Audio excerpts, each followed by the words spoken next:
சரி நான் வீடியோ எடுக்கும்போது லைட்டாக ஆன் பண்ண மறந்துட்டேன். அதுக்கு இப்படி ஆசுக? அதுக்காம இப்படி ஆசுற? தூக்கி அடிச்சிருவியா? இந்த வாய்க்காட்டில் வந்து உனக்காண்டி வீடியோ எடுக்க வந்தா வீடியோ எடுக்காதலையா? நீ என்ன யாசது மக்களுக்கு தெரியாண்டாமா? பாருங்க மக்களே, ஒரு வீடியோ எடுக்கும் போது ஆன் பண்ணலையா?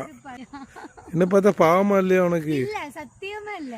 எதுக்கு இவ்வளவு கோவம் உனக்கு? இப்போ அங்க அழகா தானே எடுத்துட்டு இருந்தேன். நான் ஒரு அழகா ஒரு ப்ரிப்பரேஷன் பண்ணி வச்சிருப்பேன். அந்த இனி அந்த வருமா அந்த ஷாட் எனக்கு? பொம்பளை பிள்ளைக்கு இவ்வளவு கோவம் ஆகாது. இருக்கட்டும். இவ்வளவு கஷ்டப்பட்டு இந்த பாருங்க இவ்வளவு பிளேஸ், இந்த மாதிரி பிளேஸ்லாம் சூஸ் பண்ணி கொடுத்து அவங்கள அழகா வீடியோ எடுத்து கொடுத்து அதை ரீல்ஸ்ல போட்டு அவங்களுக்கு லைக்ஸ் வர வச்சு இந்த மாதிரி எவ்வளவு கணவன்மார்கள்லாம் கஷ்டப்பட்டு இருக்கோம். இங்க பாருங்க, என்ன மாதிரி திட்டுறா தெரியுமா? ஒரு ரீல்ஸ் தப்பா எடுத்தேன்னு. புரியல புரியல எதுக்கு சாரி? டேக்கு தப்பா எடுத்துட்டேன். அப்ப இவ்வளவு நேரம் என்ன எவ்வளவு திட்டுனேன்? அப்ப அது திட்டுக்கெல்லாம் ஒரே சாரியில முடிஞ்சிருமா?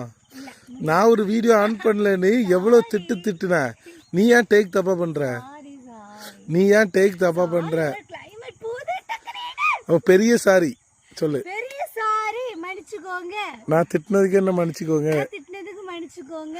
இனி வீடியோ ஒழுங்கா நான் கொடுப்பேன். வீடியோ நான் ஒழுங்கா யாரும் கொடுக்கல, நீங்க தான ஆன் பண்ணல வீடியோ. அதுக்கு அந்த திட்டுனால இப்ப நீ தப்பா டேக் விட்டல.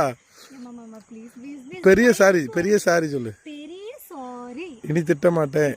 ரீல்ஸ்ல ஆர்வமா இருக்கிற இந்த பொம்பளை பிள்ளைகளை கல்யாணம் பண்ணாதீங்க, இதுதான் என்னோட அட்வைஸ். இங்க உள்ள கிளைமேட் ரொம்ப பிடிக்கும், அதுக்காண்டி மேலும் நான் வருவேன்.